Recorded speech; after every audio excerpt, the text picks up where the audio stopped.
Why did God want all oxen, lambs, or goats killed before Israel came to Canaan, and why did he want this? This is the question that we seek to answer today as we continue our verse-by-verse study of the book of Leviticus on Walking Through the Bible.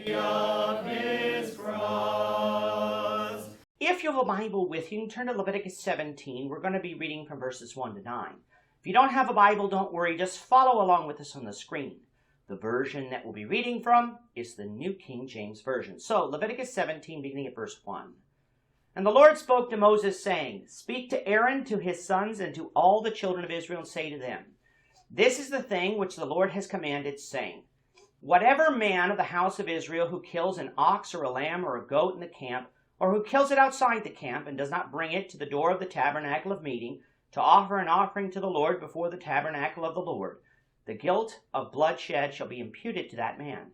He has shed blood, and that man shall be cut off from among his people, to the end that the children of Israel may bring their sacrifices, which they offer in the open field, that they may bring them to the Lord at the door of the tabernacle of meeting, to the priest, and offer them as peace offerings to the Lord.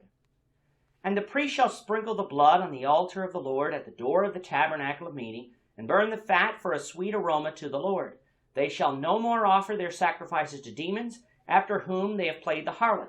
This shall be a statute forever for them throughout their generations. Also you shall say to them, Whatever man of the house of Israel, or of the stranger who dwells among you, who offers a burnt offering or a sacrifice, and does not bring it to the door of the tabernacle of meeting, to offer it to the Lord, that man shall be cut off from among his people.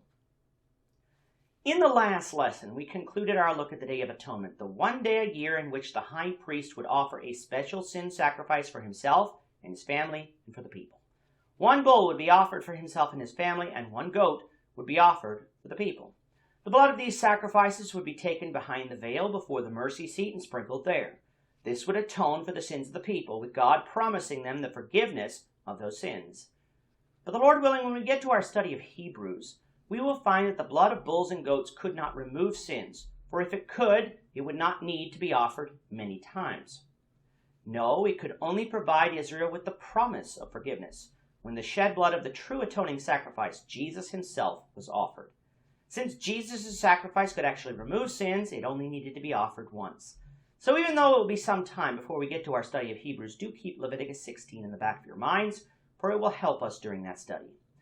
Coming now to chapter 17 and verse 1, we do have an instance here in this section where God is going to be correcting some behavior that the children of Israel had brought with them from Egypt.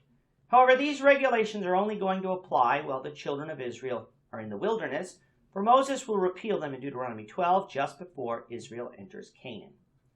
What was the behavior that the children of Israel had brought with them from Egypt?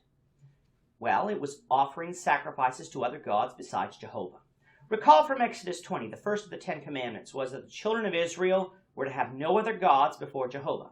That didn't mean that the children of Israel could have other gods after Jehovah. It meant that they were to have no other gods. They weren't to worship other gods, and they weren't to sacrifice to other gods. The animals that God had chosen to sacrifice to him were not peculiar to the law of Moses. Many cultures used those animals in sacrifice to their false gods. So what God had Moses command the children of Israel was this. If they were going to kill an ox, lamb, or goat for food, they were not to do so in the camp or in the open field as they did at that time.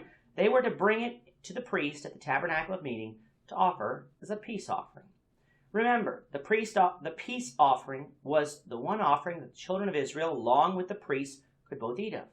The priest would sprinkle the blood of the animal on the altar of burnt offering, would burn the fat, which they weren't allowed to eat of anyway, as a sweet aroma to the Lord, and then the meat of the animal would be divided properly, following the law of the peace offering discussed in chapters 3 and 7. Doing this would mean that the children of Israel wouldn't be tempted to offer animals to other gods, for the priests wouldn't be doing so. It would mean that they were worshiping the true God, which is what God desired, and it would mean that they got to eat the animal that they wanted to kill. The intent then would get Israel out of the bad habit of sacrificing to false gods and instead sacrificing to the true God, Jehovah. What would happen if someone did not do so? He is guilty of shedding blood contrary to the commands of the Lord, and he was to be cut off from among the people, meaning either sent away or killed. Now, as we said earlier, the regulation about bringing these animals to the door of the tabernacle to kill as a peace offering was later repealed by Moses, But that didn't mean that God's command about sacrificing to other gods or to demons, as verse 7 says, was repealed. On the contrary, that was a statute that would be forever with them throughout their generations as long as the law of Moses stood. Such is also true of the regulations concerning the burnt offering from verses 9 and 10. Today the Christian is under the same rules concerning idolatry, even though we're not under the old law. Now, because we live in a meat-eating society, we might think that these regulations about killing these animals for food would lead to a logjam at the tabernacle with thousands upon thousands of people waiting each day for these sacrifices. But remember, the children of Israel were at Sinai, and then later would be wandering in the wilderness. They were being fed with manna from heaven and with quail. They wouldn't simply be eating these animals every day like we think they would. But once they settled in Canaan and spread out across the land and away from the tabernacle, their diet would change, and these specific regulations would become onerous, which is why they were removed.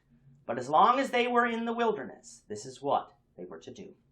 With that, our time is up for today. The Lord willing, we hope you'll join us for tomorrow's discussion of Leviticus 17, verses 10 to 16, as we continue our walk through the Bible, one verse at a time.